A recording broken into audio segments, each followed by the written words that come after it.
afternoon. നമ്മൾ എടുക്കാൻ പോകുന്നത് ടീച്ചർ എടുക്കുന്നത് സോഷ്യൽ സ്റ്റഡീസിന്റെ പുതിയൊരു ചാപ്റ്റർ ആണ്. അത് നമ്മൾ ഓൾറെഡി കുറേ കാര്യങ്ങൾ പഠിച്ചതാണ് കേട്ടോ. ഇന്നത്തെ പ്രീവിയസ് ക്ലാസ്സിൽ കുറേ കാര്യങ്ങൾ പഠിച്ചതാണ്. അതുകൊണ്ട് വളരെ എളുപ്പമുള്ള ഒരു ചാപ്റ്ററാണ്. നിങ്ങൾ പഠിച്ച കുറേ കാര്യങ്ങളുണ്ട്. അതുകൊണ്ട് നമുക്ക് ഈ ഒരു ചാപ്റ്റർ നമുക്ക് ഈ ഒരു ക്ലാസ് കൊണ്ട് തന്നെ പഠിച്ചു തീർക്കാനായിട്ട് സാധിക്കും കേട്ടോ. എളുപ്പമാണ്, വലിയ കാര്യങ്ങളൊന്നുമില്ല. ടീച്ചർ പറയുന്ന കാര്യങ്ങൾ മാത്രം നോട്ട് ഔട്ട് ചെയ്ത് നോട്ട്സ് ആയിട്ട് അങ്ങ് പഠിച്ചാൽ മതി. ഓക്കെ, എടുക്കാൻ പോകുന്നത് ചാപ്റ്റർ 6 ആണ്, the great Indian desert. Chapter 6, the great Indian desert. Okay, അപ്പോൾ page number 304, chapter 6, the great Indian desert. Okay,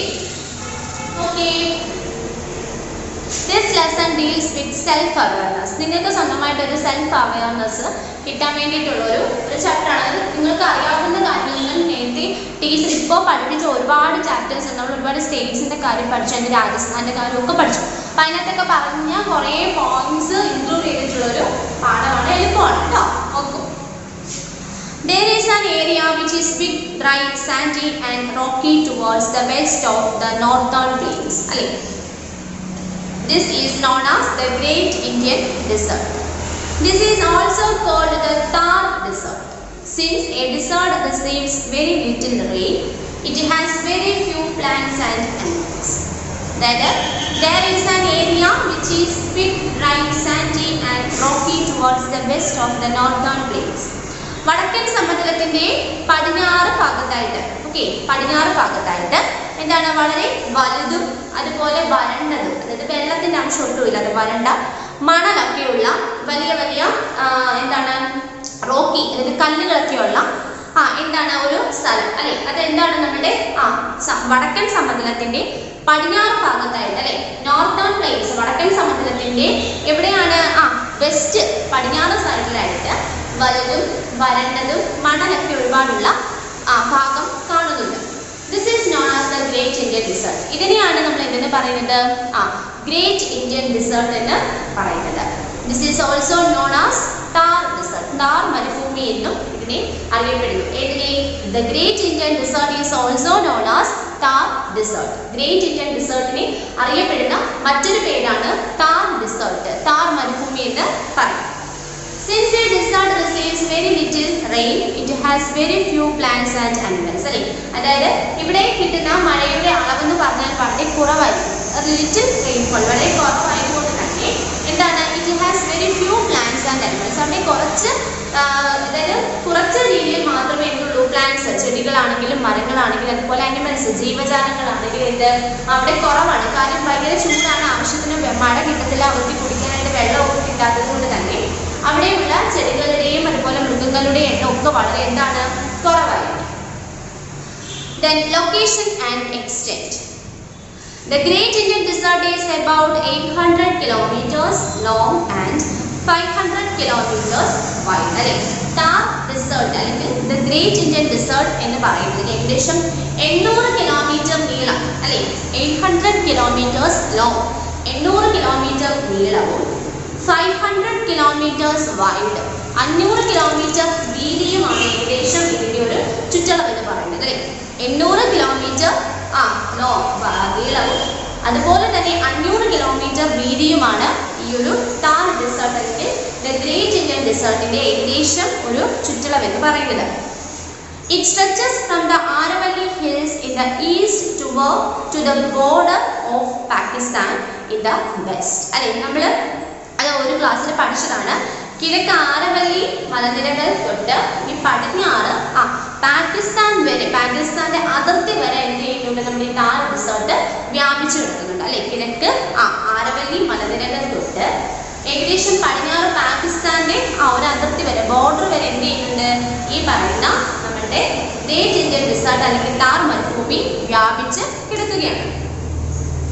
It extends from Rann of Kutch in the southwest to the border of Haryana. ഹരിയാനയുടെ ഏകദേശം തെക്ക് പടിഞ്ഞാറ് ഭാഗത്ത് extends from Rann of Kutch in the southwest border of Haryana. ഹരിയാനയുടെ ഏകദേശം south west, അതായത് തെക്ക് പടിഞ്ഞാറ് ഭാഗത്ത് Rann of Kutch വരെ എന്ത് ചെയ്യുന്നുണ്ട്, ഇത് വ്യാപിച്ച് കിടക്കുന്നുണ്ട്.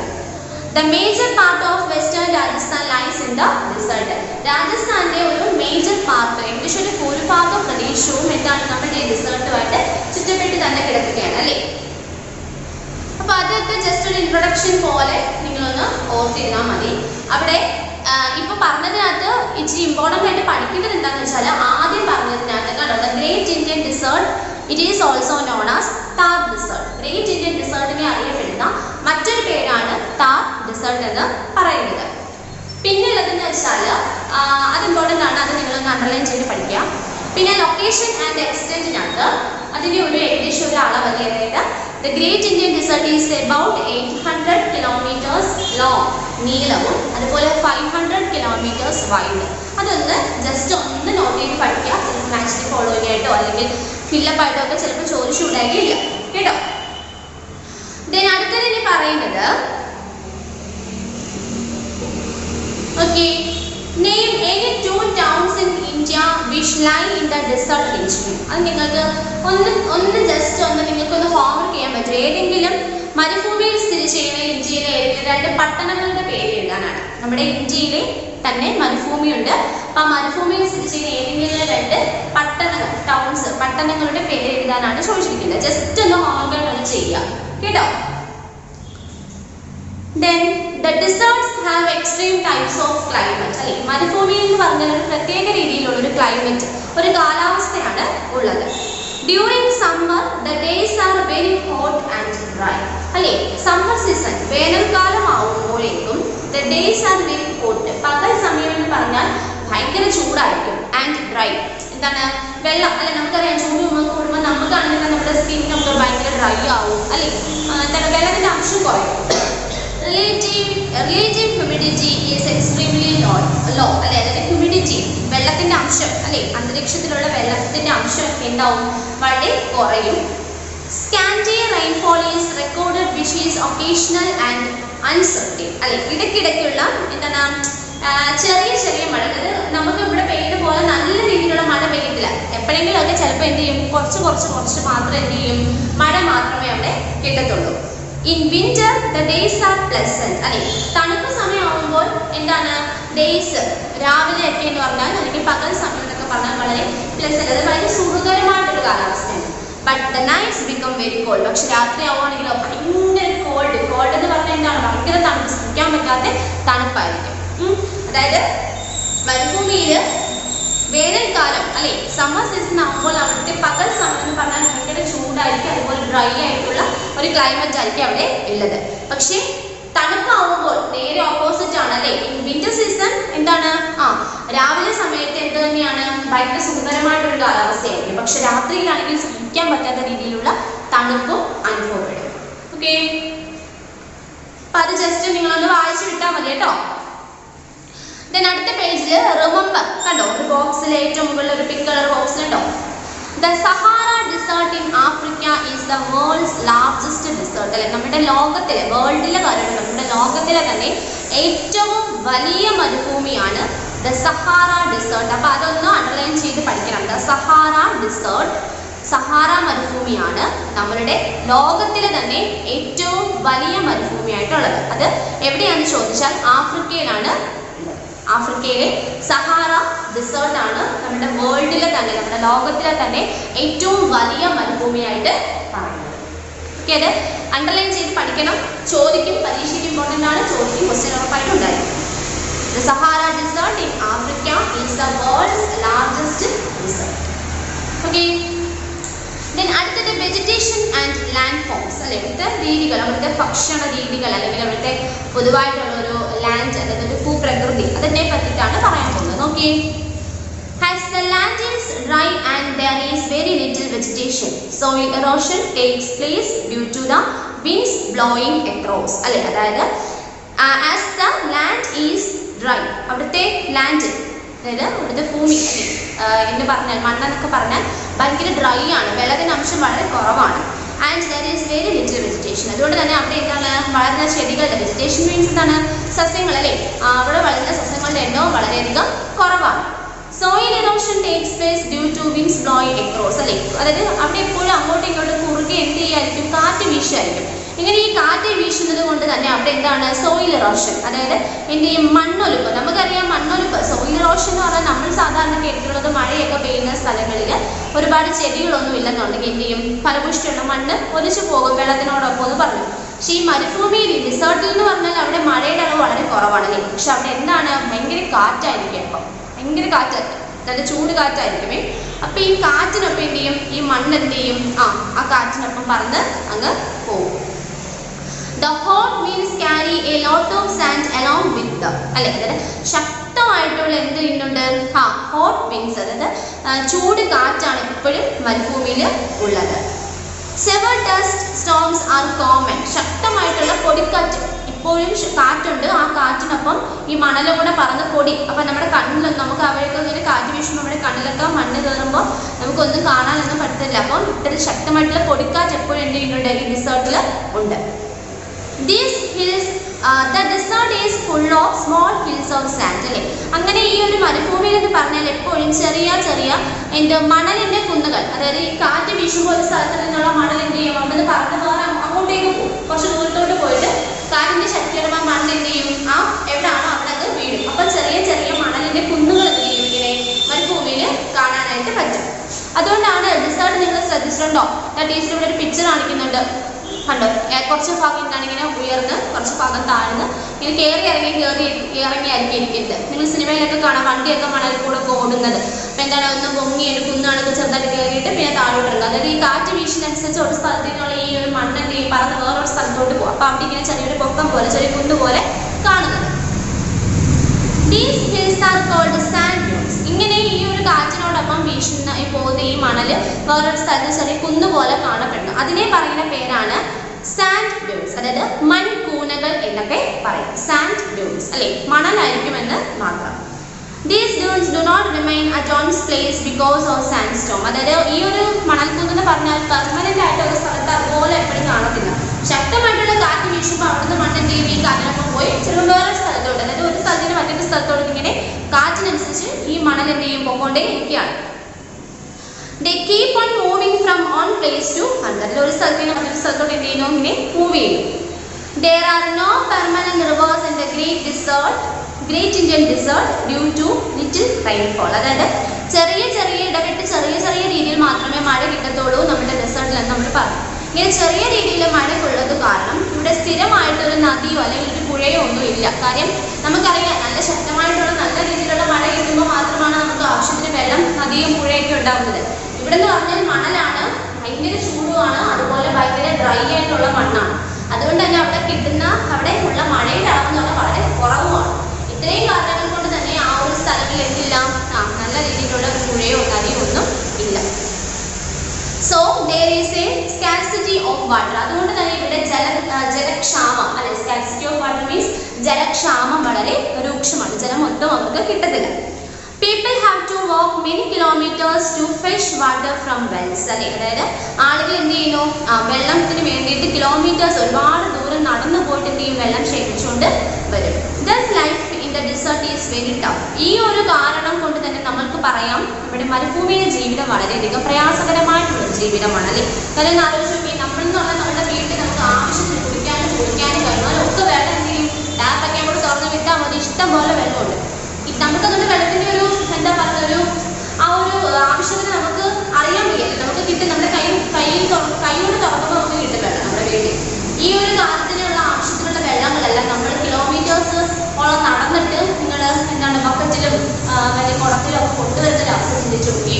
ഭയങ്കര പ്രയാസമല്ല, എന്നും പോയി വെള്ളം കൊണ്ടുവരും അല്ലേ. ആവശ്യത്തിന് നമുക്കൊന്നും എടുത്ത് ഉപയോഗിക്കാനായിട്ട് നമുക്ക് ഭയങ്കര ലിമിറ്റ് ആയിരിക്കും എല്ലാം വെള്ളം എടുക്കുന്നതിന് അല്ലേ. അപ്പം അങ്ങനെയുള്ള കാരണങ്ങൾ കൊണ്ടും ചൂടൊക്കെ കൊണ്ടും മഴ ഒന്നും നന്നായിട്ട് കിട്ടാത്തതുകൊണ്ടും ഈ ഒരു മരുഭൂമിയിലെ ജീവിതം വളരെയധികം പ്രയാസകരമാണ്.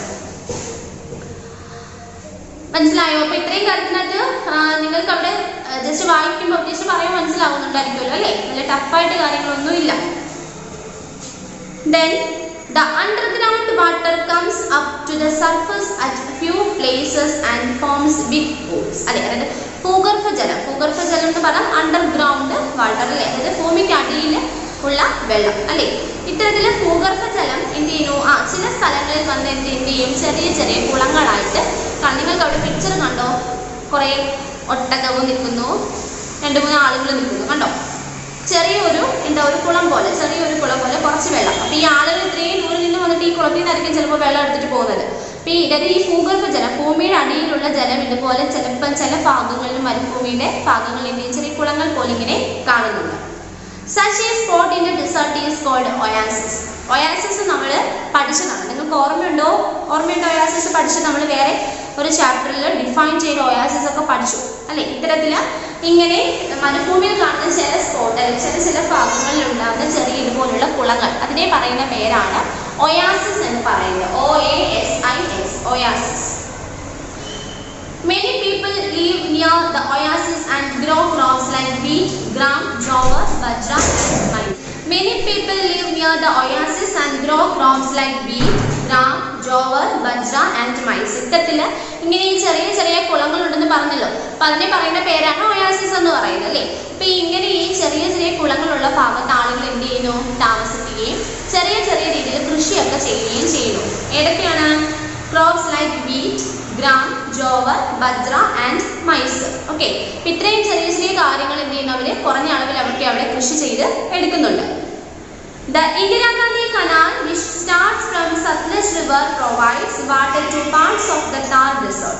These areas have now become green. അല്ലേ, ഈ ഇന്ദിരാഗാന്ധി കനാൽ നമ്മൾ ഒരു ക്ലാസ്സിൽ ഒരു ചാപ്റ്ററിൽ ടീച്ചർ പഠിപ്പിച്ച് പിക്ചറൊക്കെ കാണിച്ചാണ്. ടീച്ചർ നല്ല ഓർമ്മയുണ്ട്. എനിക്ക് ഓർമ്മയുണ്ടോ? അപ്പം ഈ സത്ലജ് നദിയിലുള്ള ഈ ഒരു സത്ലജ് നദിയിൽ നിന്നാണ് നമ്മുടെ ഇന്ദിരാഗാന്ധി കനാലോട്ടുള്ള വെള്ളം എന്ത് ചെയ്യുന്നത്? ഒഴുക്കി വിടുന്നത്. അപ്പം ഇത് ഈ ഒരു താർ റിസോർട്ടിൻ്റെ അടുത്തൂടെ ഈ ഒരു കനാൽ പോകുന്നുണ്ട്. അപ്പം ആ കനാലിലൂടെ വരുന്ന വെള്ളം ഉപയോഗിച്ച് അവർ എന്ത് ചെയ്യുന്നുണ്ട്? കൃഷികൾക്കും മറ്റു ആവശ്യങ്ങൾക്കും വേണ്ടിയിട്ടൊക്കെ ഉപയോഗിക്കുന്നുണ്ട്. അപ്പം അത്രയും ഈ ഒരു കനാലിൽ പോകുന്ന ഈ ഒരു ഭാഗത്ത് ഭയങ്കര പച്ചപ്പാണ്. ഗ്രീൻ എന്നാണ് പറയുന്നത്. നല്ല കൃഷിയൊക്കെ ചെയ്ത് അവർ എന്ത് ചെയ്യുന്നുണ്ട്? നല്ല പച്ചപ്പായിട്ട് കൊടുക്കാനും വെള്ളം ആവശ്യത്തിനുണ്ടായതുകൊണ്ട് അല്ലേ? അപ്പോൾ ഈ സത്ലജ് നദിയിൽ നിന്നും ഉള്ള വെള്ളമാണ് നമ്മുടെ ഇന്ദിരാഗാന്ധി കനാലിലൂടെ ഒഴുക്കി വിടുന്നത്. അത് ഈ ഒരു താർ റിസോർട്ട് അല്ലെങ്കിൽ ഗ്രേറ്റ് ഇന്ത്യൻ റിസോർട്ട് അടുത്തോട്ട് പോകുന്നത്. അവിടുന്ന് ആളുകൾ വെള്ളം എടുക്കുകയും അത് വെച്ച് കൃഷി ചെയ്യുകയൊക്കെ ചെയ്യുന്നുണ്ട്. ദെൻ അടുത്തിട്ട് പറയുന്നത് പീപ്പിൾ അല്ലേ, അവിടെ താമസിക്കുന്ന ആളുകളുടെ കാര്യം. The main occupation of the people in the desert area is rearing sheep and goat. അല്ലേ, അതായത് കന്നുകാലി വളർത്തൽ അല്ലേ? നമ്മൾ പഠിച്ചതാണ്, ഓർമ്മയുണ്ടോ? നമ്മൾ പഠിച്ച കാര്യമാണ്.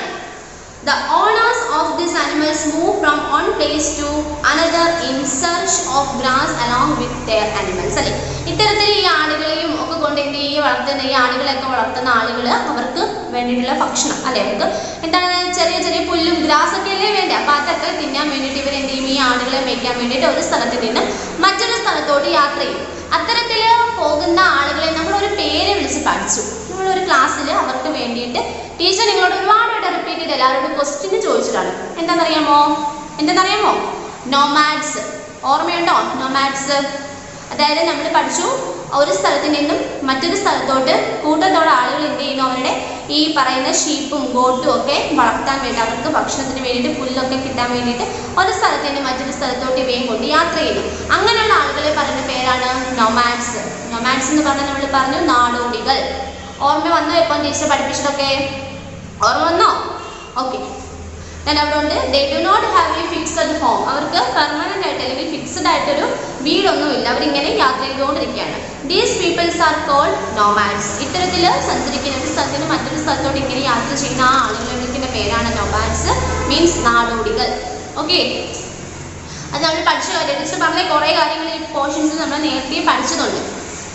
Then അടുത്തത് റിമെമ്പർ നോക്കിയേ, Rajasthan has the largest number of sheep in desert. നമ്മളുടെ ഇന്ത്യയിലെ ഏറ്റവും കൂടുതൽ ഷീപ്പ് അല്ലേ ഉള്ളത് എവിടെയാണ്? രാജസ്ഥാനിലാണെന്നാണ് പറയുന്നത്. Rajasthan is the largest number of sheep in India. ഇന്ത്യയിലെ ഏറ്റവും കൂടുതൽ ഷീപ്പ് ഉള്ളത് എവിടെയാണെന്ന് ചോദിച്ചാൽ രാജസ്ഥാൻ. അപ്പം അത് ഒന്ന് അണ്ടർലൈൻ ചെയ്ത് അല്ലെങ്കിൽ മാർക്ക് ചെയ്ത് പഠിക്കാം.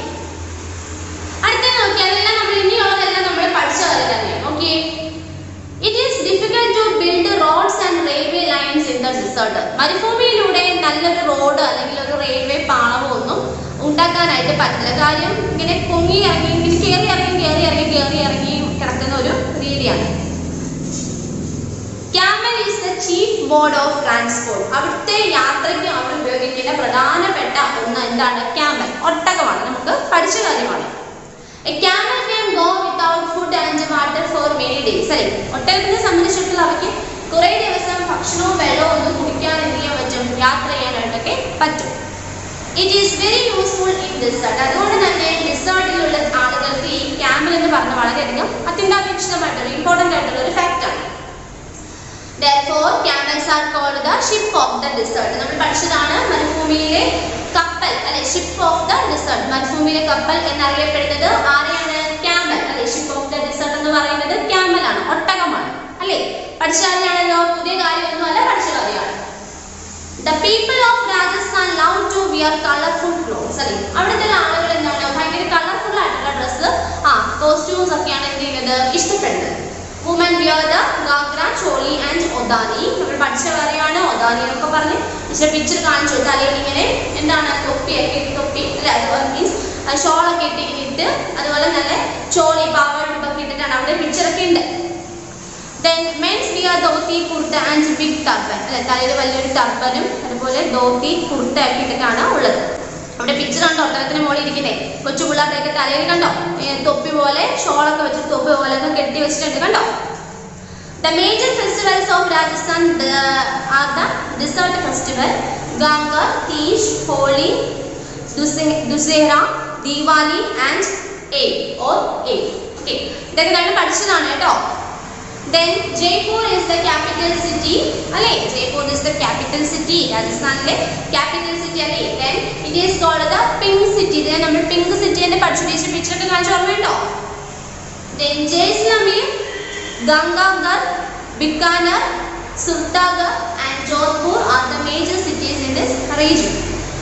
These cities are famous for historical buildings and beautiful tourist places. ഈ പറയുന്ന സ്ഥലങ്ങളൊക്കെ ഒരുപാട് പുരാതനമായിട്ടുള്ള ഒരുപാട് എന്താണ് കൊട്ടാരങ്ങളൊക്കെ പോലതും അതുപോലെ ഒരുപാട് പുരാതനമായിട്ടുള്ള ഒരുപാട് എന്താ ബിൽഡിങ്സ് കെട്ടിടങ്ങളുണ്ട്. അതുപോലെ ഒരുപാട് ടൂറിസ്റ്റ് പ്ലേസസും കൂടാണ് ഇത്. അപ്പം അതൊന്നും നിങ്ങൾ ജസ്റ്റ് അത്ര ഇമ്പോർട്ടൻ്റ് ആയിട്ട് പഠിക്കുകയൊന്നും വേണ്ട, ജസ്റ്റ് ഓർത്തിരുന്നാൽ മാത്രം മതി കേട്ടോ. ദെൻ അടുത്തത് ഇപ്പം ഇത്രയേ ഉള്ളൂ നമ്മുടെ ഈ ഒരു ചാപ്റ്ററിൽ പഠിക്കാനായിട്ടുള്ളത്. അതിനകത്ത് കൂടുതൽ കാര്യങ്ങൾ നമ്മൾ കഴിഞ്ഞ ഓരോ ചാപ്റ്ററിൽ പഠിച്ചു വന്ന കുറേ കാര്യങ്ങളുണ്ട്. പുതിയതായിട്ട് കേൾക്കേണ്ട കാര്യങ്ങളും പുതിയതായിട്ട് നിങ്ങളിപ്പോൾ കേൾക്കുന്ന കുറച്ച് കാര്യങ്ങൾ, കുറച്ചിന് മീൻസ് അങ്ങനെ വലിയ രീതിയിലൊന്നും ഉണ്ടാവത്തില്ല അല്ലേ.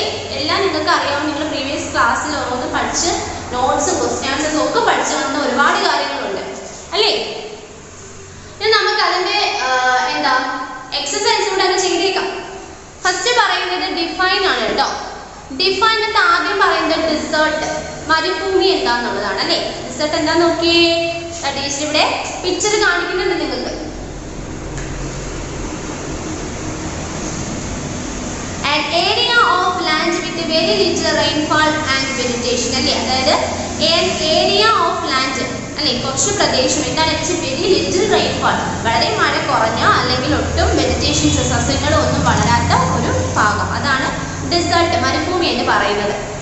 രണ്ടാമത്തേത് നൊമാഡ്സ്, നാടോടികൾ അല്ലെ. എന്താണ് nomads? Are the people travelling from place to place with no fixed home അല്ലെ. അതായത് നൊമാഡ്സ് എന്ന് പറഞ്ഞാൽ ഒരു സ്ഥലത്ത് നിന്ന് മറ്റൊരു സ്ഥലത്തോട്ട് ഇങ്ങനെ യാത്ര ചെയ്യുന്ന ആളുകളാണ്. അവർക്ക് പെർമനന്റ് ആയിട്ട് അല്ലെങ്കിൽ ഫിക്സഡ് ആയിട്ട് എന്തെങ്കിലും ഒരു വീടൊന്നും ഉണ്ടായിരിക്കില്ല.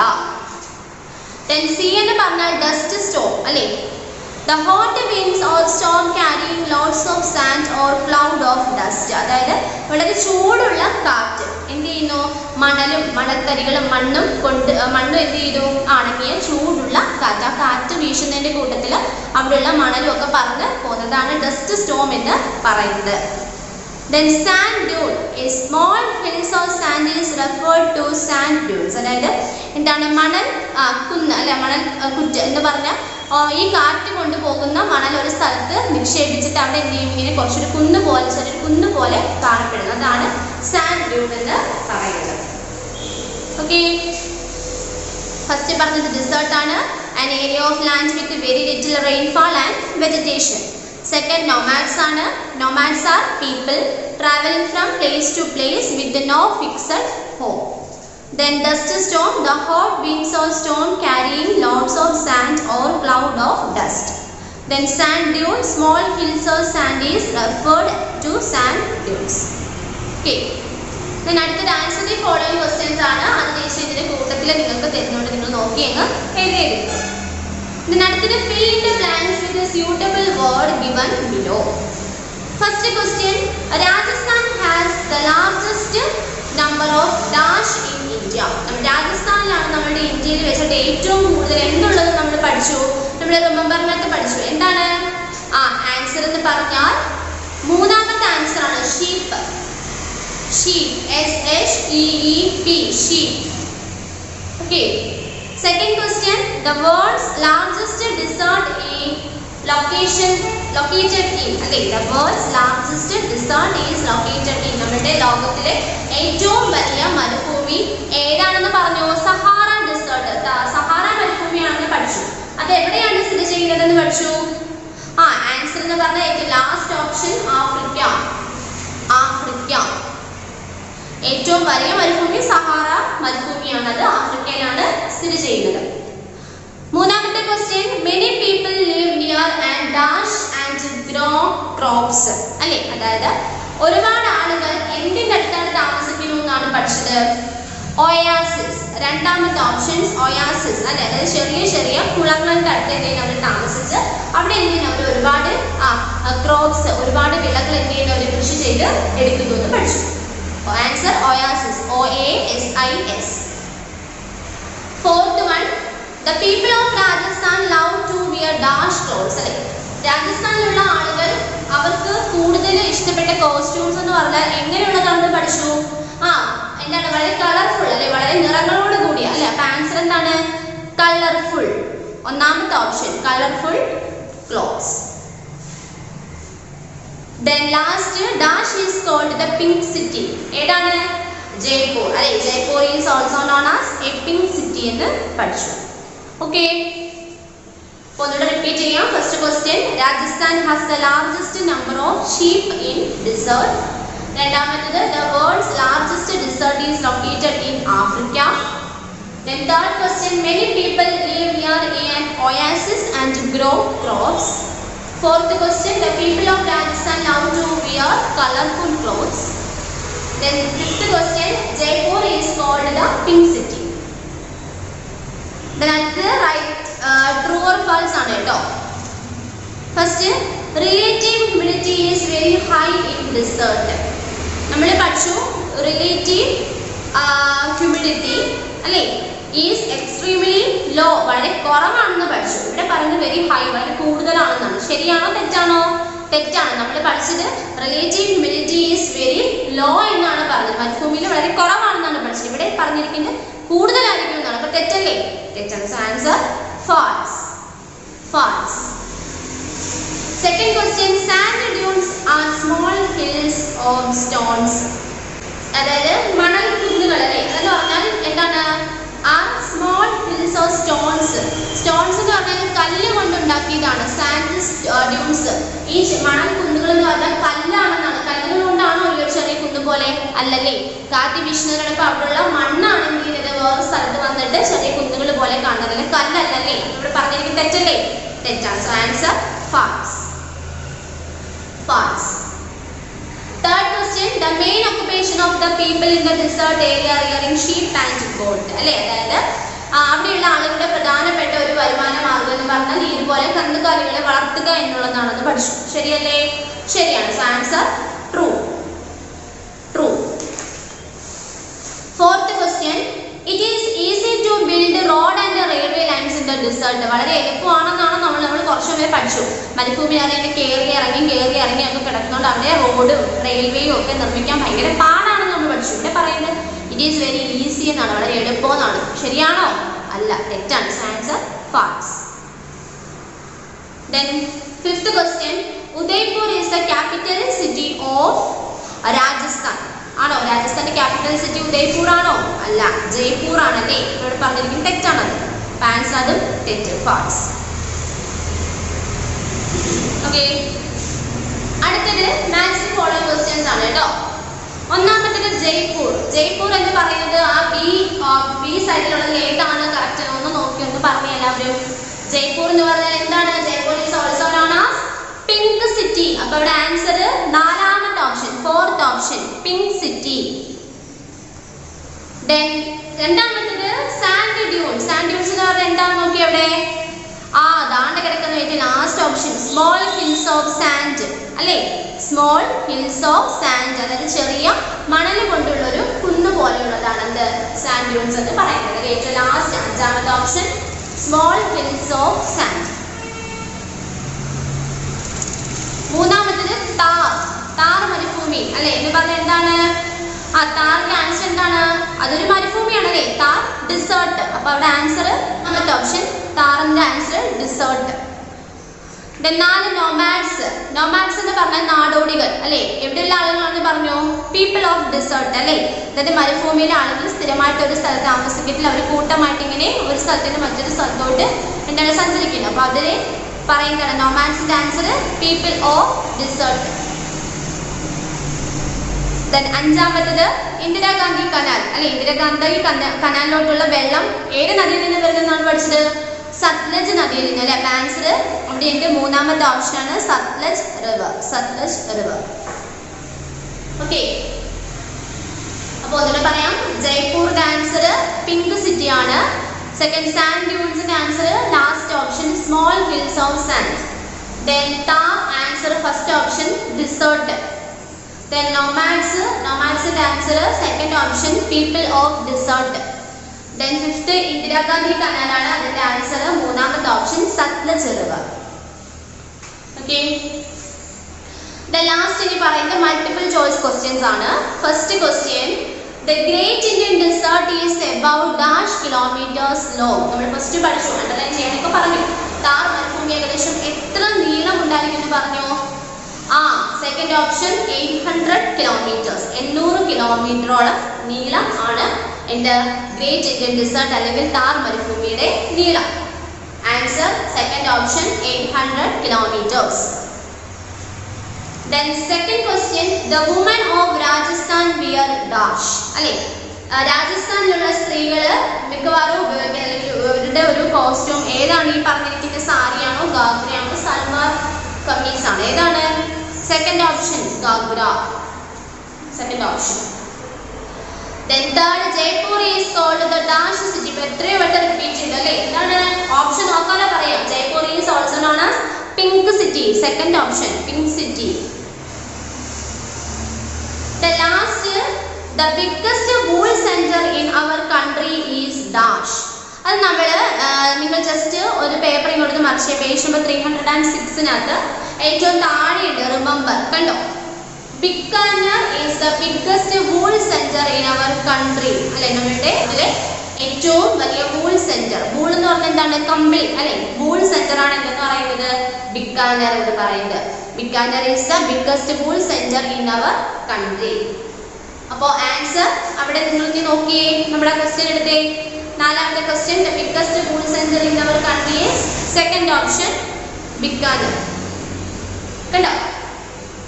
ഓക്കെ, പത്രയായിട്ട് നമ്മുടെ ആ ചാപ്റ്റർ കഴിഞ്ഞു. വളരെ എളുപ്പമുള്ള ചാപ്റ്റർ ആണ്. അപ്പൊ നിങ്ങൾക്ക് ക്വസ്റ്റ്യൻ ആൻസേഴ്സ് ആണെങ്കിലും വളരെ ചെറിയ ക്വസ്റ്റ്യൻസ് ആണ്. ട്രൂ ഓർ ഫാൾസും ഫില്ലപ്പും മാച്ചിങ് ഫോളോയിങ് ഒക്കെ വളരെ നിങ്ങൾ റിപ്പീറ്റ് ചെയ്ത് പഠിച്ച് വന്ന കാര്യങ്ങളായതുകൊണ്ട് വളരെ എളുപ്പമാണ്. അപ്പൊ അതായത് നമ്മുടെ ആ ഒരു ചാപ്റ്റർ കഴിഞ്ഞു. വലിയൊരു എന്താ പറയുന്നത്, ഒരുപാട് കാര്യങ്ങൾ പറയാനായിട്ട് ഉണ്ടായിരുന്നില്ല. കാരണം നിങ്ങൾ ഓൾറെഡി നേരത്തെ പ്രീവിയസ് ക്ലാസ്സസിൽ പഠിച്ചു വന്ന പോയിന്റ്സും മറ്റും ഒക്കെ ആയതുകൊണ്ട് എളുപ്പമായിരുന്നു പഠിക്കാൻ അല്ലേ. ഓക്കെ, നിങ്ങൾക്ക് നന്നായിട്ട് ടെക്സ്റ്റ് ബുക്ക് ഒക്കെ വായിച്ച് പോയിന്റ് ചെയ്ത കാര്യങ്ങളെല്ലാം റിമെമ്പർ ഒക്കെ നന്നായിട്ട് പഠിച്ച് ക്വസ്റ്റ്യൻസ് ഒക്കെ പഠിച്ച് നോട്ടൊക്കെ എഴുതി എടുക്കുക. അതുപോലെ എഴുതി പഠിക്കുക കേട്ടോ. ഓക്കെ, നമുക്കിനി മാത്സിന്റെ കുറച്ച് കാര്യം കൂടെ പഠിക്കാം. അപ്പൊ നമ്മുടെ ആ ഒരു മൾട്ടിപ്ലിക്കേഷൻ ആൻഡ് ഡിവിഷന്റെ ചാപ്റ്റർ കൂടെ അങ്ങ് തീരും. അപ്പൊ ഒന്നെടുത്ത് ടീച്ചർ പറയുന്നത് വേർഡ് പ്രോബ്ലം ആണ്. വേർഡ് പ്രോബ്ലം കൂടെ ഉള്ളൂ നമുക്ക് അവിടെ പഠിക്കാനായിട്ട്. അപ്പൊ നിങ്ങൾക്ക് അതിനകത്ത് നിങ്ങളുടെ സിലബസിനകത്ത് കുറച്ച് വേർഡ് പ്രോബ്ലം മാത്രമേ ഉള്ളൂ പഠിക്കാൻ കേട്ടോ. എല്ലാം കൂടെ പഠിക്കണ്ട. അത് പേജ് നമ്പർ 146, പേജ് നമ്പർ 146 ഒന്ന് എടുത്തേ. പേജ് നമ്പർ 146 കണ്ടോ ആപ്ലിക്കേഷൻ ഓഫ് ഡിവിഷൻ എന്ന് പറഞ്ഞുകൊണ്ട് ക്വസ്റ്റ്യൻ ആൻസേഴ്സ് തന്നിട്ടുണ്ട്. അത് നോക്കിയേ. Question, if 30 books cost ₹1,200, what is the cost of one book? അതായത് 30 ബുക്കുകളുടെ വില എന്ന് പറയുന്നത് 1200 രൂപയാണ്. 30 ബുക്കുകളുടെ വില 1200 രൂപയാണെങ്കിൽ what is the cost of one book? ഒരു ബുക്കിന്റെ വില എന്തായിരിക്കും എന്നാണ് ചോദിക്കുന്നത് അല്ലേ. അതായത് മൊത്തത്തിൽ എന്താണ് 30 ബുക്കാണ്. 30 ബുക്ക് ഒരുമിച്ച് വാങ്ങി. 30 ബുക്ക് ഒരു കടയിൽ നിന്ന് ഒരുമിച്ച് വാങ്ങിയപ്പോൾ നമ്മൾ അങ്ങോട്ട് 1200 രൂപ കൊടുക്കും. അങ്ങനെയാണെങ്കിൽ അത് സെപ്പറേറ്റ് ആയിട്ട് ഒരു ബുക്കായിട്ട് നമ്മൾ കടയിൽ പോയി വാങ്ങുമ്പോൾ എത്രയായിരിക്കും വിലയെന്നാണ് ചോദിക്കുന്നത്. അപ്പം അതിന്റെ വരിയും അത് ചെയ്യേണ്ട കാര്യവും ടീച്ചർ ഇവിടെ കാണിക്കുന്നുണ്ട്. നോക്കിയേ. അതായത് 30 ബുക്കുകളുടെ വിലയാണ് അവിടെ ആദ്യം പറഞ്ഞിരിക്കുന്നത്. 1200 അല്ലേ, 1200. പിന്നെ പ്രൈസ് ഓഫ് വൺ ബുക്ക്, ഒരു ബുക്കിൻ്റെ വില എനിക്ക് കാണാൻ 1300 അത് തന്ന ബുക്കിൻ്റെ എണ്ണം 30 കൊണ്ട് ഡിവൈഡ് ചെയ്തു. അപ്പോൾ answer 12 buckets can hold 84 liters of water. Find the capacity of one bucket. അതായത് 12 ബക്കറ്റുകളിലായിട്ട് 84 ലിറ്റർ വെള്ളമാണ് കൊള്ളുന്നത്. 12 ബക്കറ്റിലായിട്ട് 84 ലിറ്റർ വെള്ളം എന്ത് ചെയ്യുന്നുണ്ട്? ഉൾക്കൊള്ളുന്നുണ്ട്. അങ്ങനെയാണെങ്കിൽ ഒരു ബക്കറ്റിൽ എത്ര ലിറ്റർ വെള്ളമായിരിക്കും ഉണ്ടാവുക? 12 ബക്കറ്റ് നിങ്ങൾ സങ്കല്പിക്കാം. ഒന്ന് ഇമാജിൻ ചെയ്ത് നോക്കി. 12 ബക്കറ്റുകൾ വെച്ചിട്ടുണ്ട്. ആ 12 ബക്കറ്റുകളിൽ നിറയെ വെള്ളമുള്ളൂ, ഒരേ അളവിൽ വെള്ളമുള്ളൂ. അങ്ങനെ ആ 12 ബക്കറ്റുകൾ ഒരുമിച്ച് നമ്മൾ നോക്കിയപ്പോൾ മെഷർ ചെയ്ത് നോക്കിയപ്പോൾ 84 ലിറ്റർ വെള്ളം കൊള്ളുന്നു പറഞ്ഞു. അങ്ങനെയാണെങ്കിൽ അതിൽ ഒരു ബക്കറ്റിൽ എത്ര ലിറ്റർ വെള്ളമായിരിക്കും ഉണ്ടായിരുന്നത്? നോക്കിയതാണ്ട് അത് ഇവിടെ ടീച്ചർ കാണിക്കുന്നുണ്ട്. Amount of water in 12 bucket അല്ലേ. 12 ബക്കറ്റിലുള്ള ആ വെള്ളം എന്ന് പറഞ്ഞാൽ 84 ലിറ്റർ ആണ്. ഇനി ഒരു ബക്കറ്റിലുള്ളത് കണ്ടുപിടിക്കാനായിട്ട് 84നെ 12 കൊണ്ട് ഡിവൈഡ് ചെയ്യുക. അപ്പം 7 ലിറ്റർ എന്ന ആൻസർ കിട്ടും. See question. 2080 notebooks were distributed equally among 26 children.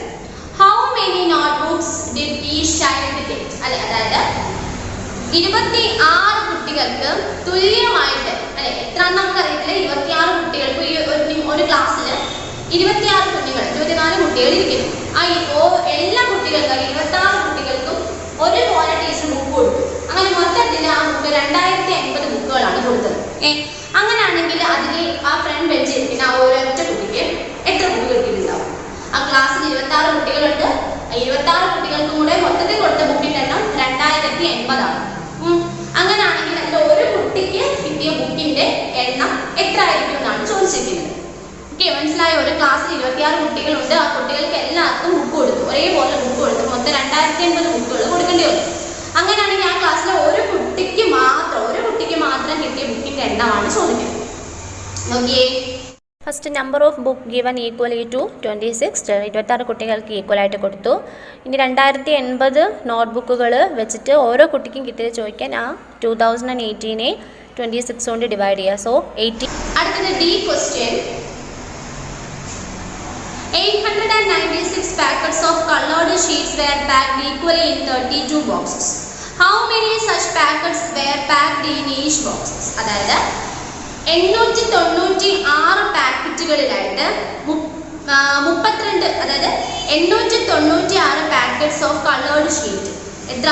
32 ബോക്സിൽ തുല്യമായിട്ട് 32 ബോക്സുകൾ വെച്ചു. ബൈറ്റ് വെട്ടിയൊക്കെ അങ്ങനെയൊക്കെ എന്തെങ്കിലും നോക്കുക. അപ്പം അതുപോലെ 32 ബോക്സ് വെച്ചു. ആ 32 ബോക്സിലും ഈക്വൽ ഒരേപോലെ എന്ത് ചെയ്തു? കളേർഡ് ഷീറ്റ്, കളർഫുൾ ഷീറ്റ്സ് എന്ത് ചെയ്തു? അടുക്കി വെച്ചു. മൊത്തത്തിൽ 896 ഷീറ്റ് എന്ത് ചെയ്തു? അവർ അടുക്കി വെച്ചേ. 32 ബോക്സ് ആണ്.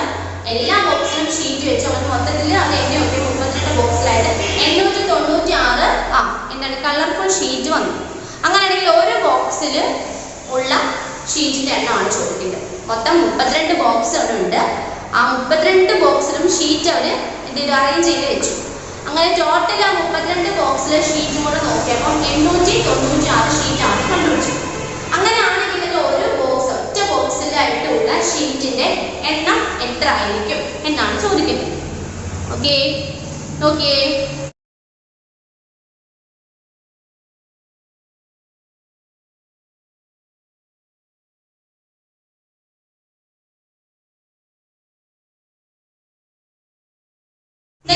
ഈ question, the product of two number is 2756.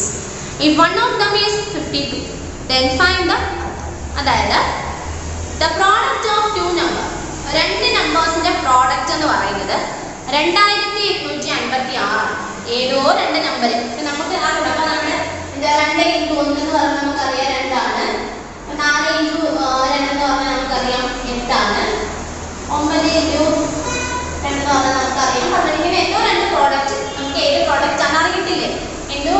Product ആണ്. നമുക്ക് ജസ്റ്റ് ഇപ്പം എന്ത് ചെയ്യാം, ഇങ്ങനെ എഴുതാം. X into y. രണ്ട് നമ്പർ നമ്മൾ ഗുണിച്ചപ്പോൾ കിട്ടിയതെന്ന് പറഞ്ഞാൽ 2756 അപ്പം ക്യാൻസൽ ചെയ്യും. ഇതിനകത്ത് ഒരു നമ്പർ അതായത് എക്സ് 52 എന്ന് നമുക്ക് തന്നു. ഒരു നമ്പർ എന്ന് പറഞ്ഞാൽ 52 ആണെന്ന് പോകുന്നത്. അത് രണ്ടും കൂടെ ഗുണിക്കുമ്പോൾ 2756 കിട്ടും. അങ്ങനെയെങ്കിൽ ഈ വൈ എത്രയാണെന്നാണ് ചോദിക്കുന്നത്. ഈ വൈ കിട്ടാൻ ഒരു മാർഗമേ ഉള്ളൂ. 2756 എന്നുള്ളതിനെ ഈ ഉള്ള ഒരു നമ്പർ 52 കൊണ്ട് എന്ത് ചെയ്യുക, ഡിവൈഡ് ചെയ്യും. മനസ്സിലായോ? ഇവിടെ പറഞ്ഞിരിക്കുന്നത് the product of two numbers is 2756.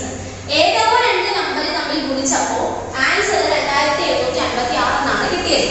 ഏത് നമ്പർ ആണ് നമ്മളോട് പറഞ്ഞിട്ടില്ല. ഏതോ രണ്ട് നമ്പേഴ്സ് തമ്മിലുള്ള പ്രോഡക്റ്റ് ആണ് തന്നത് 2756 എന്നുള്ളത്. അതിൽ ഒരു നമ്പർ നമ്മളോട് പറഞ്ഞു എക്സ് എന്നുള്ള അല്ലെങ്കിൽ വലിയ എന്തായാലും കുഴപ്പമില്ല.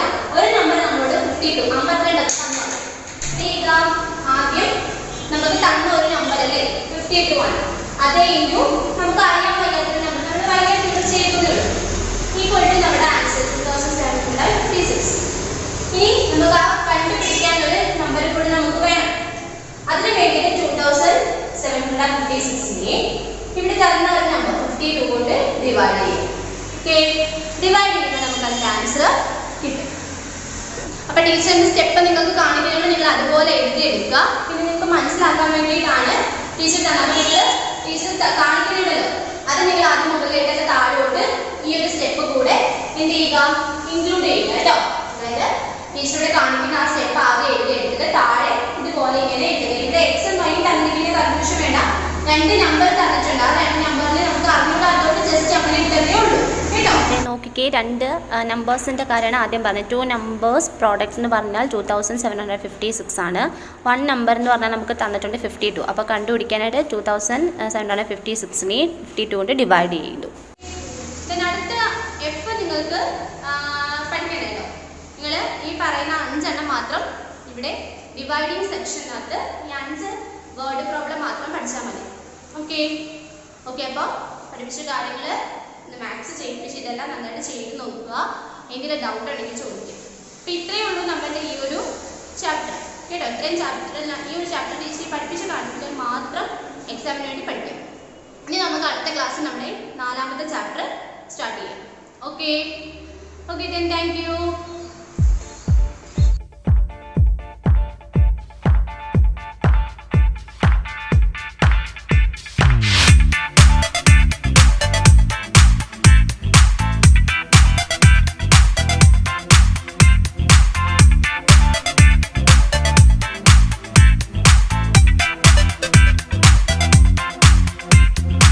Good morning dear students. Good morning. Let's സുഖമായിട്ടിരിക്കുന്നോ? ഓക്കെ, നമുക്കിത് കുറച്ച് കമ്പ്യൂട്ടർ പഠിച്ചാലോ? എല്ലാവരും ടെക്സ്റ്റ് നോട്ട്ബുക്ക് ഒക്കെ എടുത്തോ? ഓക്കെ, നമ്മൾ ഇന്നൊരു ന്യൂ ചാപ്റ്റർ ആണ് സ്റ്റഡി ചെയ്യാൻ പോകുന്നത്. Chapter 8 introduction to multimedia. എന്താ നമ്മുടെ ചാപ്റ്ററിന്റെ പേര്? Introduction to multimedia. അപ്പോൾ മൾട്ടിമീഡിയ എല്ലാവരും കേട്ടിട്ടുണ്ടോ? എന്തോ മൾട്ടിമീഡിയ നിങ്ങൾ കേട്ടിട്ടുണ്ടോ? ഓക്കെ, നമുക്ക് മൾട്ടിമീഡിയ എന്താന്ന് നോക്കാം. ടെക്സ്റ്റിലെ പേജ് നമ്പർ 73 എടുത്തോ എല്ലാവരും. ഇൻട്രൊഡക്ഷൻ നോക്കിക്കേ. Multimedia is a combination of text, sound, animation, graphics, design and transition. Multimedia എന്ന് വെച്ചാൽ എന്താണ്? Text, sound, animation, graphics, design and transition തുടങ്ങിയവയുടെ എല്ലാം കൂടെ ഒരു കോമ്പിനേഷൻ ആണ് എന്തെന്ന് പറയുന്നത്? മൾട്ടിമീഡിയ എന്ന് പറയുന്നത്. എന്താണ് multimedia? Multimedia is a combination of text, sound, animation, graphics, design and transition. എന്തിൻ്റെയൊക്കെ കോമ്പിനേഷനാണ് multimedia? Text, sound, animation, graphics, design and transition. അപ്പോൾ multimedia is a combination of text, sound, animation, graphics, design and transition. അപ്പോൾ multimedia എന്ന് പറഞ്ഞാൽ ഇതിലെ എല്ലാം കൂടെ ഒരു കോമ്പിനേഷൻ ആണ്. Multimedia software is a type of software in which you can combine text, videos, audio and image files to produce content in an enhancing way. എന്താണ്? അതായത് നമ്മുടെ videos, audio and image file നമ്മൾ ഇതെല്ലാം കൂടെ സംയോജിപ്പിച്ച് അല്ലേ ഉള്ളടക്കം മെച്ചപ്പെടുത്തുന്ന രീതിയിൽ നിർമ്മിക്കാൻ കഴിയുന്ന ഒരുതരം സോഫ്റ്റ്വെയർ ആണ് മൾട്ടിമീഡിയ സോഫ്റ്റ്വെയർ എന്ന് പറയുന്നത്. അപ്പോൾ മൾട്ടിമീഡിയ സോഫ്റ്റ്വെയർ എന്ന് വെച്ചാൽ എന്താണ്? Multimedia software is A type of software in which you can combine text, video, audio and image files to produce content in an enhancing way. അതായത് നമ്മുടെ ഈ ടെക്സ്റ്റും വീഡിയോയും നമ്മുടെ ഓഡിയോയും ഇമേജും എല്ലാം കൂടെ കമ്പൈൻ ചെയ്തിട്ടില്ലേ ഇവയെല്ലാം കൂടെ നമ്മൾ സംയോജിപ്പിച്ചിട്ട് നമുക്ക് ഉള്ളടക്കം മെച്ചപ്പെടുത്തുന്ന രീതിയിൽ നിർമ്മിക്കാൻ കഴിയുന്ന ഒരു സോഫ്റ്റ്വെയർ ആണ് മൾട്ടിമീഡിയ സോഫ്റ്റ്വെയർ എന്ന് പറയുന്നത്. അപ്പോൾ നമ്മൾ ആദ്യം മൾട്ടിമീഡിയ എന്താണെന്ന് സ്റ്റഡി ചെയ്തു. എന്താ multimedia? Multimedia is a combination of text, sound, animation, graphics, design and transition. അതുപോലെ നമ്മൾ മൾട്ടിമീഡിയ സോഫ്റ്റ്വെയർ എന്താണെന്ന് പഠിച്ചു. എന്താ multimedia software? Multimedia software is a type of software in which you can combine text, video, audio and image files to produce content in an enhancing way. ടെക്സ്റ്റും ഗ്രാഫിക്സും ഓഡിയോയും വീഡിയോയും image ഇവയെല്ലാം കൂടെ നമ്മൾ സംയോജിപ്പിച്ചിട്ട് ഉള്ളടക്കം മെച്ചപ്പെടുത്തുന്ന രീതിയിൽ നിർമ്മിക്കാൻ കഴിയുന്ന ഒരു സോഫ്റ്റ്വെയർ ആണ് നമ്മുടെ മൾട്ടിമീഡിയ സോഫ്റ്റ്വെയർ. ഓക്കെ, അപ്പൊ മൾട്ടിമീഡിയ എന്താണെന്നറിയാം, മൾട്ടിമീഡിയ സോഫ്റ്റ്വെയർ എന്താണെന്നറിയാം. ഓക്കെ, അടുത്ത് നോക്കിക്കേ. Adobe Photoshop, dream viewer, Photoshop, Illustrator, Maya, 3D studio max are some examples of multimedia software. Multimedia software example വെച്ചാൽ നമുക്ക് എന്ത് എഴുതാം? Adobe Photoshop. എന്താണ്? Adobe Photoshop, dream viewer, Photoshop, Illustrator, Maya, 3D studio max are some examples of multimedia software. അപ്പോൾ നമ്മൾ multimedia എന്താണെന്ന് പഠിച്ചു. Multimedia is a combination of text, sound, animation, graphics, design and transition. ഇതിന്റെ എല്ലാം കൂടെ ഒരു combination ആണ് മൾട്ടിമീഡിയ എന്ന് പറയുന്നത്. മൾട്ടിമീഡിയ സോഫ്റ്റ്വെയർ എന്ന് പറഞ്ഞാൽ എന്തായിരുന്നു? Multimedia software is A type of software in which you can combine text, videos, audio, image file to produce content in an enhancing way. അതായത് എന്താണ്? നമ്മുടെ ടെക്സ്റ്റും വീഡിയോ, ഓഡിയോ, ഇമേജ് ഇവയെല്ലാം കൂടെ നമ്മൾ സംയോജിപ്പിച്ച് ഉള്ളടക്കം മെച്ചപ്പെടുത്തുന്ന രീതിയിൽ നിർമ്മിക്കാൻ കഴിയുന്ന ഒരു സോഫ്റ്റ്വെയർ ആണ് നമ്മുടെ മൾട്ടിമീഡിയ സോഫ്റ്റ്വെയർ എന്ന് പറഞ്ഞു. ഓക്കെ, പിന്നെ നമ്മൾ എന്താ പറഞ്ഞ മൾട്ടിമീഡിയ സോഫ്റ്റ്വെയറിന് എക്സാമ്പിൾ പറഞ്ഞു അല്ലേ? ഏതൊക്കെയാണ് നിങ്ങൾ പറഞ്ഞേ? Adobe Photoshop, dream viewer, Photoshop Illustrator, Maya, 3D studio max are some examples of multimedia software. Okay, ഇത്രയും ക്ലിയർ ആയില്ലേ? ഇനി അടുത്ത് നോക്കിക്കേ, മൾട്ടിമീഡിയ എലമെന്റ്സ് ഏതൊക്കെയുണ്ട്? മൾട്ടിമീഡിയ എലമെന്റ്സ് ഏതൊക്കെയാണ് നോക്കിക്കേ. ടെക്സ്റ്റ് ഏതൊക്കെയാണ്? Text, audio, text, audio, graphics, text, audio, graphics, video, ഒരെണ്ണമുണ്ട് ആനിമേഷൻ. ഏതാണ്? ആനിമേഷൻ.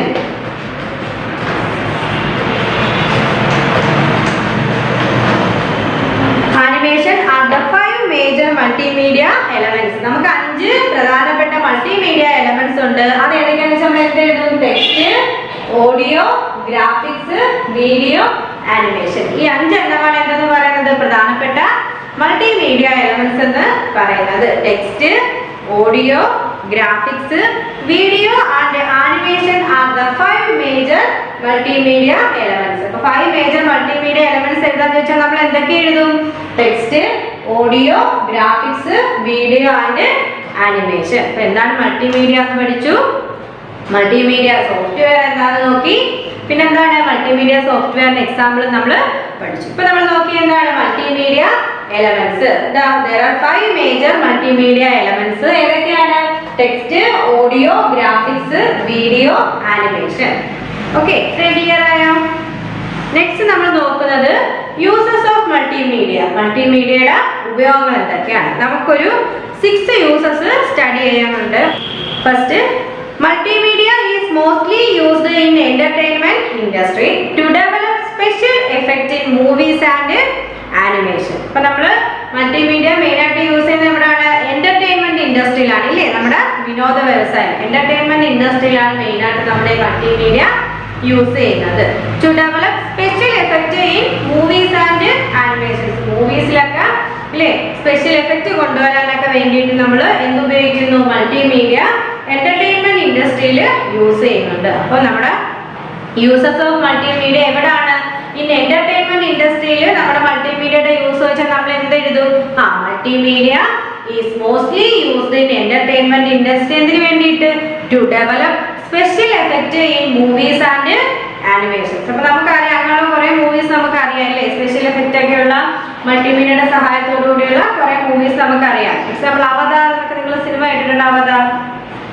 ഓക്കെ, അതിലൊക്കെ എന്താണ് ഇതുപോലുള്ള മൾട്ടിമീഡിയയുടെ ഉപയോഗം ഫിലിമിലൊക്കെ നമുക്ക് കാണാൻ സാധിക്കുന്നുണ്ട്. അപ്പൊ multimedia is mostly used in entertainment industry to develop special effect in movies and animation. മൂവീസിലെ ആനിമേഷനിലൊക്കെ എന്താണ് സ്പെഷ്യൽ എഫക്റ്റ് കൊണ്ടുവരാൻ വേണ്ടിയാണ് നമ്മൾ എന്റർടൈൻമെന്റ് ഇൻഡസ്ട്രിയിൽ നമ്മുടെ ഈ മൾട്ടിമീഡിയ യൂസ് ചെയ്യുന്നത്. ക്ലിയർ ആയോ? അടുത്ത നെക്സ്റ്റ് യൂസ് നോക്കിയ മൾട്ടിമീഡിയയുടെ computer based training uses multimedia for interactive approach. നമ്മൾ കമ്പ്യൂട്ടർ ബേസ്ഡ് ആയിട്ടുള്ള ട്രെയിനിങ് കൊടുക്കും ഇല്ലേ, സ്റ്റുഡൻസിനായാലും ഏത് മേഖലയിലുള്ളവർക്കായാലും നമ്മൾ കമ്പ്യൂട്ടർ ബേസ്ഡ് ട്രെയിനിങ് കൊടുക്കും. അപ്പൊ ആ ഒരു ട്രെയിനിങ്ങിൽ നമ്മൾ മൾട്ടിമീഡിയ യൂസ് ചെയ്യുന്നത് എന്തിനാണ്? ആ ഒരു ട്രെയിനിങ് ഇന്ററാക്റ്റീവ് അപ്രോച്ച് ആയിട്ട് മാറാൻ, കൂടുതൽ ആളുകൾ തമ്മിലൊരു അല്ലെങ്കിൽ ആ ഒരു ട്രെയിനിങ് കൂടുതൽ ഇന്ററാക്റ്റീവ് ആയിട്ട് മാറാനായിട്ടാണ് നമ്മൾ ഈ ഒരു കമ്പ്യൂട്ടർ ട്രെയിനിങ് അല്ലെ, കമ്പ്യൂട്ടർ ബേസ്ഡ് ട്രെയിനിങ്ങിൽ ഒരു മൾട്ടിമീഡിയ യൂസ് ചെയ്യുന്നത്. അപ്പൊ നമ്മൾ ആദ്യം എന്റർടൈൻമെന്റ് ഇൻഡസ്ട്രിയിൽ നമ്മുടെ മൾട്ടിമീഡിയ യൂസ് ചെയ്യുമെന്ന് പറഞ്ഞു. എന്റർടൈൻമെന്റ് ഇൻഡസ്ട്രി എന്തിനു വേണ്ടിയിട്ടായിരുന്നു?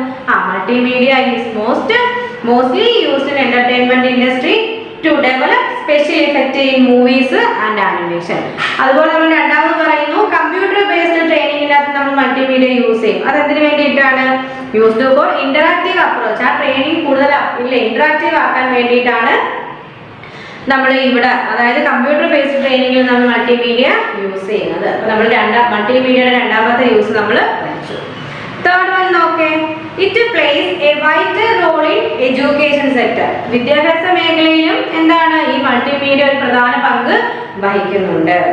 When concepts are explained in an interactive and in an audio visual way, students tend to learn faster. അതായത് നമ്മൾ ഏതെങ്കിലും ഒരു കൺസെപ്റ്റ്, ഒരു ആശയം നമ്മൾ പഠിപ്പിക്കണമെങ്കിൽ നമ്മൾ ഈ മൾട്ടിമീഡിയ ഉപയോഗിച്ചിട്ടാണ് ആ ഒരു ആശയം നമ്മൾ കുട്ടികളെ പഠിപ്പിക്കുന്നതെങ്കിൽ, അതായത് ഓഡിയോ ഉണ്ട്, ശബ്ദമുണ്ട്, അതിന്റെ ഇമേജ്, അതിന്റെ വിഷ്വൽ നമ്മൾ കാണിക്കുന്നു. അപ്പൊ എന്തായാലും ആ ക്ലാസ് കൂടുതൽ കുട്ടികൾക്ക് ഇന്ററാക്റ്റീവ് ആവുകയും കുട്ടികൾ പെട്ടെന്ന് ആ ഒരു ആശയം പഠിച്ചെടുക്കുകയും ചെയ്യുന്നു. ഇപ്പൊ എന്താണ് മൾട്ടിമീഡിയ വഴി കാണിക്കുമ്പോൾ നമ്മൾ അതിന്റെ സൗണ്ട് കാണിക്കുന്നുണ്ട് അല്ലേ, ഓഡിയോയിലൂടെ നമ്മൾ വിഷ്വലിലൂടെയാണ് ആ ഒരു കൺസെപ്റ്റ് കുട്ടികളിലേക്ക് എത്തിക്കുന്നത്.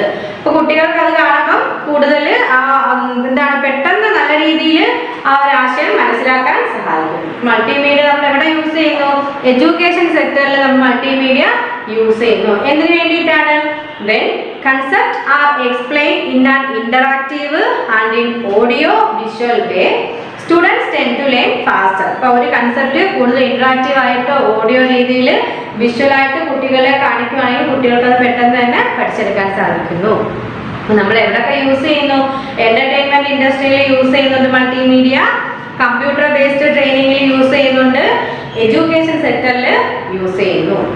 അടുത്ത നെക്സ്റ്റ് യൂസസ് നോക്കിക്കേ, gaming industries depend on multimedia to develop their games. അതുപോലെ തന്നെ ഗെയിമിംഗ് ഇൻഡസ്ട്രിയും അല്ലേ, എന്താണ് ഈ ഒരു ഗെയിമിംഗ് ഇൻഡസ്ട്രിയും നമ്മുടെ ഈ മൾട്ടിമീഡിയ യൂസ് ചെയ്യുന്നത് എന്തിനു വേണ്ടിയിട്ടാണ്? To develop their games. അവരുടെ ഗെയിംസ് ഡെവലപ്പ് ചെയ്യാൻ വേണ്ടിയിട്ട്, അവരുടെ കളികളിൽ ഡെവലപ്പ് ചെയ്തെടുക്കാൻ, വികസിപ്പിച്ചെടുക്കാൻ വേണ്ടിയിട്ട് ഗെയിമിംഗ് ഇൻഡസ്ട്രിയും നമ്മുടെ ഈ മൾട്ടിമീഡിയ യൂസ് ചെയ്യുന്നുണ്ട്. നമ്മൾ മൾട്ടിമീഡിയ ഉപയോഗിച്ചിട്ടുള്ള കുറെ ഗെയിമൊക്കെ നമ്മൾ മൊബൈലിലായാലും കമ്പ്യൂട്ടറിലായാലും ലാപ്ടോപ്പിലൊക്കെ ആയാലും കളിക്കുന്നവരല്ലേ, നമുക്കറിയാം കുറെ ഗെയിംസ് ഒക്കെ നമുക്ക് അറിയാം. അപ്പൊ ആ മൾട്ടിമീഡിയയുടെ സഹായത്തോടു കൂടിയാണ് പല ഗെയിമിംഗ് ഇൻഡസ്ട്രീസ് അവരുടെ ഗെയിം വികസിപ്പിച്ചെടുക്കുന്നത്. അപ്പൊ ഗെയിമിംഗ് ഇൻഡസ്ട്രിയിൽ നമ്മൾ മൾട്ടിമീഡിയ യൂസ് ചെയ്യുന്നു. എന്തിനു വേണ്ടിയിട്ടാണ്? To develop their games. അവരുടെ ഗെയിം വികസിപ്പിക്കാൻ വേണ്ടിയിട്ട് മൾട്ടിമീഡിയ അവർ യൂസ് ചെയ്യുന്നുണ്ട്. അടുത്ത ഫിഫ്ത്ത് വൺ നോക്കിക്കേ, business need multimedia for presentation, marketing, advertising etcetera. Business മേഖലയിലും ഈ ഒരു മൾട്ടിമീഡിയ യൂസ് ചെയ്യുന്നു. എന്തിനൊക്കെ വേണ്ടിയിട്ടാണ്? അവരുടെ പ്രസന്റേഷൻ, ബിസിനസിന്റെ അവതരണത്തിനായാലും, മാർക്കറ്റിംഗ് അല്ലെ, അവരുടെ ഒരു എന്താണ് വിതരണത്തിനായാലും, അഡ്വർടൈസിംഗ് പരസ്യത്തിനായാലും ഒക്കെ മുതലായവയ്ക്ക് ബിസിനസ് ഈ മൾട്ടിമീഡിയ യൂസ് ചെയ്യുന്നു. അപ്പൊ ഏതൊക്കെ സെക്ടർ യൂസ് ചെയ്യുന്നുണ്ട്? എന്റർടൈൻമെന്റ് ഇൻഡസ്ട്രി യൂസ് ചെയ്യുന്നുണ്ട്, കമ്പ്യൂട്ടർ ബേസ്ഡ് ട്രെയിനിങ് നമ്മുടെ മൾട്ടിമീഡിയ യൂസ് ചെയ്യുന്നു, എഡ്യൂക്കേഷൻ സെക്ടർ യൂസ് ചെയ്യുന്നുണ്ട്, അതുപോലെ ഗെയിമിംഗ് ഇൻഡസ്ട്രി യൂസ് ചെയ്യുന്നു. ഇവിടെ ബിസിനസ് മേഖലയിൽ ബിസിനസ് സെക്ടർ നമ്മുടെ മൾട്ടിമീഡിയ യൂസ് ചെയ്യുന്നു. ബിസിനസ് സെക്ടർ എന്തിനാണ് യൂസ് ചെയ്യുന്നത്? Business need multimedia for presentation, marketing, advertising. ഇതിനൊക്കെ വേണ്ടിയിട്ടാണ് അവർ മൾട്ടിമീഡിയ യൂസ് ചെയ്യുന്നത്. അവരുടെ മാർക്കറ്റിങ്ങിനും പ്രസന്റേഷനും അഡ്വർടൈസിങ്ങിനും ഒക്കെ വേണ്ടിയിട്ട് അവർ മൾട്ടിമീഡിയ യൂസ് ചെയ്യുന്നു. 6th one നോക്കെ, virtual reality depends on multimedia for creating a simulated environment.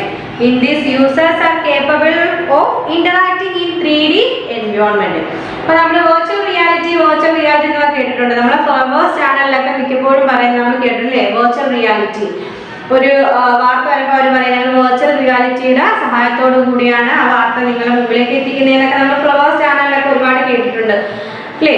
News ചാനലൊക്കെ നമ്മൾ കേട്ടിട്ടുണ്ട്, അതുപോലെ ഫ്ലവേഴ്സിന്റെ അല്ലാത്ത ചാനലിൽ നമ്മൾ കേട്ടിട്ടുണ്ട്. അപ്പൊ എന്താണ് നമ്മൾ ഒരു ടീച്ചർ എക്സാമ്പിൾ പറയുകയാണെങ്കിൽ ഒരു തൃശ്ശൂർ പൂരം നടക്കുന്നത് നമ്മൾ ഈ ന്യൂസ് നമ്മളിലേക്ക് എത്തിക്കുന്നു ആ ഒരു ചാനൽ എങ്കിൽ എന്താണ് ആ പൂരം നമ്മൾ ലൈവായിട്ട് നമുക്ക് തോന്നും അതിന്റെ ആ ഒരു ന്യൂസ് വായിക്കുന്ന ഫ്ലോറിലാണ് ആ ഒരു പൂരം നടക്കുന്നത് നമുക്ക് തോന്നും. അപ്പൊ ആ ഒരു രീതിയിൽ ഒരു വെർച്വൽ റിയാലിറ്റിയിലൂടെയാണ് അവർ ആ ന്യൂസ് എത്തിക്കുന്നത്. അപ്പൊ അതുപോലെ വെർച്വൽ റിയാലിറ്റിയിൽ എന്താണ് നമ്മുടെ ഈ മൾട്ടിമീഡിയയുടെ സഹായത്തോടു കൂടിയാണ് ഈ എന്താണ് ആ ഒരു എൻവയോൺമെന്റ് ക്രിയേറ്റ് ചെയ്യാൻ അവർ യൂസ് ചെയ്യുന്നത് എന്താണ് നമ്മുടെ ഈ മൾട്ടിമീഡിയ ആണ്.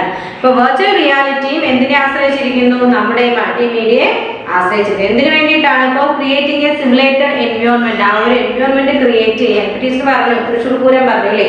അപ്പൊ അതിന്റെ ആ ഒരു എൻവയോൺമെന്റ് ക്രിയേറ്റ് ചെയ്യാൻ അവർ എന്താ യൂസ് ചെയ്യുന്നത്? ഈ ഒരു മൾട്ടിമീഡിയ യൂസ് ചെയ്തിട്ടാണ് ആ ഒരു വെർച്വൽ റിയാലിറ്റി അവിടെ കൊണ്ടുവരുന്നത്. അപ്പൊ virtual reality depend on multimedia. എന്തിനു വേണ്ടി? Four creating A simulated environment. In this, users are capable of interacting in 3D environment. അപ്പോൾ അത് കണ്ടുകൊണ്ടിരിക്കുന്ന യൂസേഴ്സിന് അതിന്റെ 3D ഒരു എഫക്റ്റ് ഒരു എൻവയോൺമെന്റ് ആയിരിക്കും നമുക്കത് പ്രൊവൈഡ് ചെയ്യുന്നത്. അതുപോലെ വെർച്വൽ റിയാലിറ്റി നമ്മുടെ മൾട്ടിമീഡിയയെ ഡിപ്പെൻഡ് ചെയ്യുന്നു. ഇപ്പൊ യൂസേഴ്സ് ഓഫ് മൾട്ടിമീഡിയ ചോദിക്കുമ്പോൾ നമുക്ക് എന്തൊക്കെ എഴുതാം? First, multimedia is mostly used in entertainment. First, multimedia is mostly used in entertainment industry to develop special effect in movies and animation. അപ്പം മൂവീസിലെ ആനിമേഷനിലൊക്കെ സ്പെഷ്യൽ ഇഫക്റ്റ് കൊണ്ടുവരാൻ വേണ്ടി ഡെവലപ്പ് ചെയ്യാൻ വേണ്ടി നമ്മുടെ എന്റർടൈൻമെന്റ് ഇൻഡസ്ട്രി നമ്മുടെ ഈ മൾട്ടിമീഡിയ യൂസ് ചെയ്യുന്നു. Second one, computer based training uses multimedia for interactive approach. അപ്പൊ ആ ഒരു ട്രെയിനിങ് കൂടുതൽ ഇന്ററാക്റ്റീവ് ആക്കാൻ വേണ്ടിയിട്ട് കമ്പ്യൂട്ടർ ബേസ്ഡ് ട്രെയിനിങ്ങിൽ നമ്മുടെ മൾട്ടിമീഡിയ യൂസ് ചെയ്യുന്നു. Third one, it play a vital role in education sector when concepts are explained in an interactive and in an audio visual base. Students tend to learn faster. എന്താണ് education സെക്ടറിൽ നമ്മുടെ ഈ multimedia നമ്മൾ use ചെയ്യുന്നുണ്ട്. ഇതിനൊക്കെ വേണ്ടിയിട്ടാണ് ഒരു concept കുട്ടികളിലേക്ക് എത്തിക്കുമ്പോൾ അതൊരു ഇന്ററാക്റ്റീവ് ആയിട്ട് ഒരു ഓഡിയോ ആയിട്ട് ഒരു വിഷ്വൽ ആയിട്ട് കുട്ടികളിലേക്ക് എത്തിക്കുമ്പോൾ കുട്ടികൾ അത് കൂടുതലായിട്ട് വേഗത്തിൽ കാര്യങ്ങൾ പഠിച്ചെടുക്കുന്നു, ആ ഒരു കൺസെപ്റ്റ് പഠിച്ചെടുക്കുന്നു. Fourth one, gaming industry depend on multimedia to develop their games. അപ്പൊ ഗെയിമിംഗ് ഇൻഡസ്ട്രി എന്ത് ചെയ്യുന്നു? അവരുടെ ഗെയിം വികസിപ്പിച്ചെടുക്കാൻ വേണ്ടി ഈ മൾട്ടിമീഡിയ യൂസ് ചെയ്യുന്നു. Fifth one, business need multimedia for presentation, marketing, advertising etcetera. Business സെക്ടറും നമ്മുടെ മൾട്ടിമീഡിയ യൂസ് ചെയ്യുന്നു. എന്തിനൊക്കെ വേണ്ടിയിട്ട്? അവരുടെ പ്രസന്റേഷന് വേണ്ടിയിട്ട്, മാർക്കറ്റിങ്ങിന് വേണ്ടിയിട്ട്, അഡ്വർടൈസിങ്ങിന് വേണ്ടിയിട്ടൊക്കെ മൾട്ടിമീഡിയ യൂസ് ചെയ്യുന്നു. Sixth one, virtual reality depend on multimedia for creating a simulated environment. ഒരു simulated environment ക്രിയേറ്റ് ചെയ്യാൻ വേണ്ടിയിട്ട് ഈ virtual reality നമ്മുടെ മൾട്ടിമീഡിയ യൂസ് ചെയ്യുന്നു. In this, users are capable of interacting in 3D environment. അപ്പോൾ എന്താണ് യൂസേഴ്സിന് ഒരു 3D environment ആയിരിക്കും അത് പ്രൊവൈഡ് ചെയ്യുന്നത്. ഓക്കെ, അപ്പോൾ യൂസേഴ്സ് ഓഫ് മൾട്ടിമീഡിയ ചോദിച്ചാൽ ഈ 6 എണ്ണം നമ്മൾ എഴുതണം.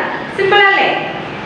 ഓക്കെ, നെക്സ്റ്റ് നോക്കിക്കേ, media players in Windows and Mac. വിൻഡോസിലും മാക്കിലുള്ള നമ്മുടെ ഈ media players. In Windows media player is a default multimedia player from Microsoft. അപ്പോൾ മൈക്രോസോഫ്റ്റിലുള്ള ഒരു ഡിഫോൾട്ട് മൾട്ടിമീഡിയ പ്ലെയർ ആണ് വിൻഡോസ് മീഡിയ പ്ലെയർ എന്ന് പറയുന്നത്. ഓക്കെ, എന്താ ടീച്ചർ പറഞ്ഞത്? ഇൻ വിൻഡോസിൽ Windows media player is the default multimedia player from Microsoft. മൈക്രോസോഫ്റ്റിലുള്ള ഒരു ഡിഫോൾട്ട് മൾട്ടിമീഡിയ പ്ലെയർ ആണ് നമ്മുടെ വിൻഡോസ് മീഡിയ പ്ലെയർ എന്ന് പറയുന്നത്. In earlier versions, the media player was called just media player. പിന്നെ മുമ്പത്തെ നമ്മൾ ഇതിന്റെ ഒരു വേർഷനിൽ നമ്മൾ എന്തോ പറയുന്നത് മീഡിയ പ്ലെയർ എന്ന് തന്നെയായിരുന്നു ഇതിനെ വിളിക്കുന്നത്. In Apple, the default media players for the Mac are iTunes and QuickTime player. ഏതൊക്കെയാണ്? അതായത് നമ്മുടെ ആപ്പിളിൽ നമ്മുടെ മാക്കിലുള്ള നമ്മുടെ ഡീഫാൾട്ട് മീഡിയ പ്ലെയർ ഏതൊക്കെയാണ്?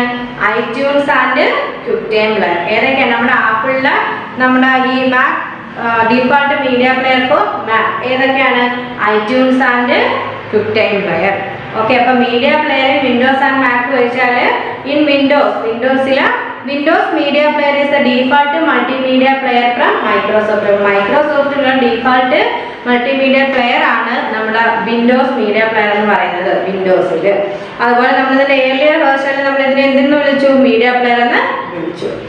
ആപ്പിളിന് നമ്മുടെ default media player for the Mac ഏതൊക്കെയാണ്? ITunes and QuickTime player. Okay, അപ്പൊ നമ്മൾ ഇന്ന് എന്തൊക്കെയാണ് നോക്കിയത്? നമ്മളൊരു പുതിയ ചാപ്റ്റർ പഠിച്ചില്ലേ, ഇൻട്രൊഡക്ഷൻ ടു മൾട്ടിമീഡിയ. അപ്പൊ അത് നമ്മൾ ആദ്യം എന്താണ് മൾട്ടിമീഡിയ എന്ന് സ്റ്റഡി ചെയ്തത്. എന്തായിരുന്നു? Multimedia is a combination of text, sound, animation, graphics, design and transition. അതുപോലെ നമ്മൾ മൾട്ടിമീഡിയ സോഫ്റ്റ്വെയർ എന്താണെന്ന് പഠിച്ചു. നമ്മൾ മൾട്ടിമീഡിയ സോഫ്റ്റ്വെയറിൽ കുറച്ച് എക്സാമ്പിൾസ് പഠിച്ചു. ഏതൊക്കെ പറയാം? Adobe Photoshop, dream viewer, Photoshop Illustrator, Maya, 3D Studio Max, Slash. Okay, നമ്മൾ പിന്നെന്താ മൾട്ടിമീഡിയ എലമെന്റ് എന്താണെന്ന് പഠിച്ചു. എന്താണ് multimedia element? Text, audio, graphics, video, animation. ഈ 5 എണ്ണത്തിനാണ് നമ്മൾ എന്തെന്ന് പറയുന്നത്? മൾട്ടിമീഡിയ എലമെന്റ് എന്ന് പറയുന്നത്. പിന്നെ നമ്മൾ യൂസസ് ഓഫ് മൾട്ടിമീഡിയ ഒരു 6 എണ്ണം സ്റ്റഡി ചെയ്തു. ഓക്കെ, പിന്നെ നമ്മൾ ഇവിടെ വരെ പഠിച്ചതിന്റെ കുറച്ച് ക്വസ്റ്റ്യൻസ് ഒക്കെ നമുക്ക് വർക്ക്ഔട്ട് ചെയ്താലോ? എല്ലാം റെഡി അല്ലേ?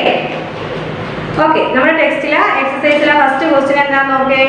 കണ്ടോ? ഫസ്റ്റ് ക്വസ്റ്റ്യൻ ആൻസർ ദ ഫോളോയിങ്ങിലെ first question define multimedia. Multimedia define ചെയ്യാൻ പറഞ്ഞാൽ നമുക്ക് എന്താ എഴുതാം? നമ്മൾ ആദ്യം പഠിച്ച ആ സെന്റൻസ് എഴുതാം അല്ലേ. Multimedia is a combination of text, sound, animation, graphics, design and transition. വളരെ എളുപ്പമല്ലേ? മൾട്ടിമീഡിയ എന്താണെന്ന് വെച്ചാൽ ഇങ്ങനെ എഴുതിയാൽ മതി. Multimedia is a combination of text, graphic, sound, animation, design and transition.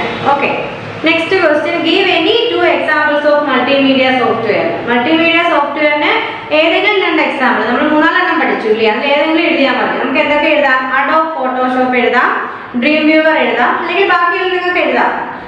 അതിൽ തന്നേക്കുന്നതിൽ ഏതെങ്കിലും 2 എണ്ണം നിങ്ങൾ എഴുതിയാൽ മതി.